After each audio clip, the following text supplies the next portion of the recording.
Guys, good morning. Punta na naman tayo sa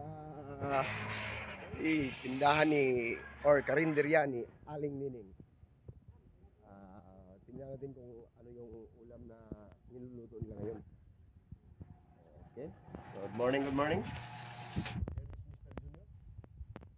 Guwapo pa rin. Kahit 18 na yung edad niya. And yan yung cook. Oh. Ito yung ulam. Munggo, piniritong talong, at saka yung hipon. Hotcake hipon. At saka lauyang baka.